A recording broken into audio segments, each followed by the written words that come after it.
All right, so the day before a gunman used an AR-15 style rifle to kill 17 people in a Florida high school, a congressional candidate in Kansas announced a contest to give away an AR-15. So then the massacre happens. You figure, well, that would go away. That's insensitive at a minimum, right? No. The candidate says he's going ahead with the raffle. That candidate is Kansas congressional candidate, Republican Tyler Tannehill. Mr. Tannehill, thank you for taking the opportunity. Appreciate it, Chris. Thanks for having me on today. All right, so help me understand, brother, why after something like this would you want to give away the same weapon that was used to kill all those kids? Yeah, so when we sat down with my staff and we talked about it, we had two options. We could take the typical Republican response was, let's hide in our hole, let's say thoughts and prayers and move on with it. Or we could get out in front of this issue and actually have a meaningful discussion and dialogue to say, we do have a problem. We have to protect our students. We have to protect our teachers. How are we going to do that? We have a Second Amendment that I fully believe in, but there's a solution out there that upholds the Second Amendment and as well protects our schools, protects our churches, and protects people going to concerts. So that's why we went forward with it.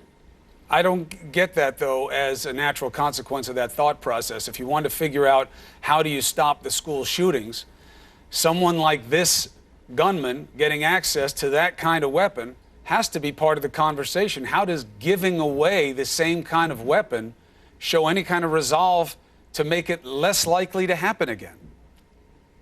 Look, the whole point of it is this.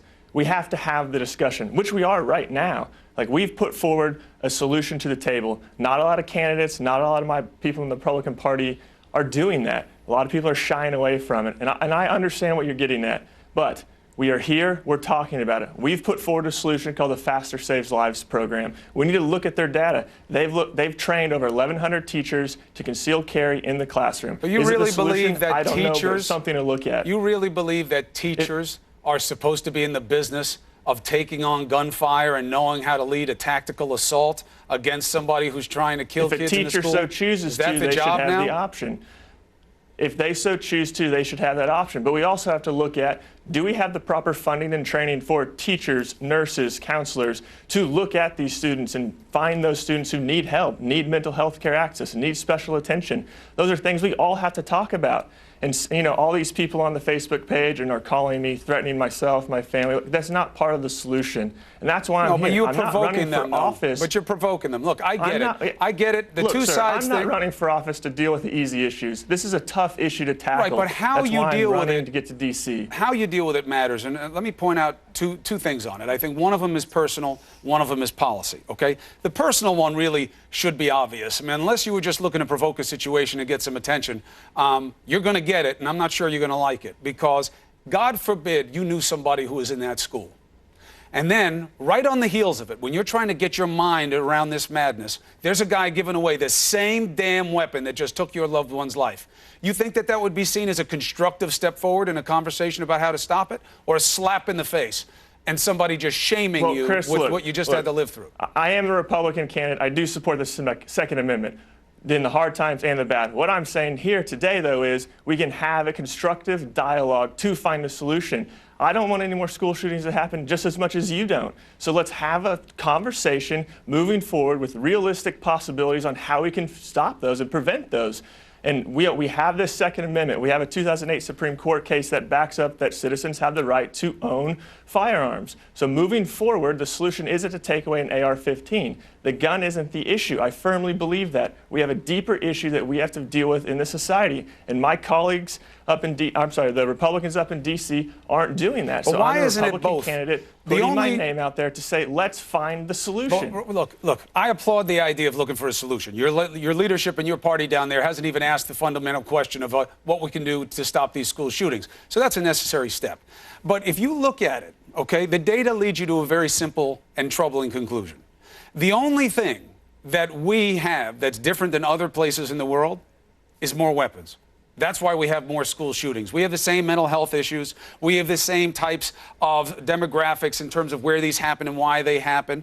It's the guns that you have to look at. And I'm not saying to take guns away from everybody. And please don't deceive anybody who's thinking of voting for you to think that this is about controlling people, not controlling guns. It's BS and it's counterproductive. But look at your own state, Kansas. You're going to give away this weapon. You say, well, the person has to meet the federal background checks. Irrelevant. In your state, they don't have checks for person-to-person sales, and you know this. So God forbid someone who wins this AR-15 winds up transferring it to somebody else who's mentally unstable and they don't know, and they go out and use it. How would you feel then? And Chris, I'm here to have this discussion. But you're giving away the gun. Let's put it You're on the table. giving away the gun in a state where you can have private transfers. Looking at who can own guns or not. Let's talk about it. But why would you give away a weapon? Hold on, I'm here trying to find the solution, Right, Chris. but you can't want to talk about a solution while you're also exhibiting the problem. If you are going to give away a weapon in a state where you don't have to have a background check on a person-to-person transfer, how do you know where that weapon's going to wind up? You don't. Am I wrong? Look, we're not giving the gun away person to person. That individual has to go to the gun store and pass all legal background checks that you have to own a gun legally in the state of Kansas. And then what? And then who can they can give it to anyone they want without a background Chris, you're check. just trying to make your point, and your point is that, okay, fine. That's not helping us get to the solution. We need to protect our students. We need to protect our teachers. There's a sticker on the window that says no guns allowed. Is it a tagline? Yes. Is it working? No, it's proven. So how do we go forward? Do we need metal detectors in schoolrooms? I don't know. Let's put it on the table and talk about it. Do we need to look at how people are reported to the authorities to possibly not be able to own a firearm? Yeah, let's put it on the table and talk about it. Why is there always looking back when a fortunate event like this happens, some moment that says, well, somebody dropped the ball? How are they dropping the ball? Why? Let's fix it. And, Chris, I appreciate you having me on because I truly do want to fix this. This is a tough issue. We have to uphold the Second Amendment, but we have to keep our children safe. And what is the answer? Let's find it out. Let's have that dialogue, and let's protect these students and teachers and move forward. Well, Mr. Tannehill, then at least do this. If you're going to give away a weapon in a state that allows person-to-person transfers without a check, you better follow up and know where that weapon is, know where it winds up, and make sure you understand who the end user is. If you want a solution, your state is a good place to start. You got to have checks on all these different kinds of transfers, or you just don't know what happens. But I do appreciate you taking the opportunity. It's a conversation worth having. Hey, again, thank you, Chris, for having me on. I do appreciate it. All right. Allison. All right, President Trump vowed to make America great again, but how great is he as a president? We'll tell you where he stands in a new presidential rankings survey. That's next.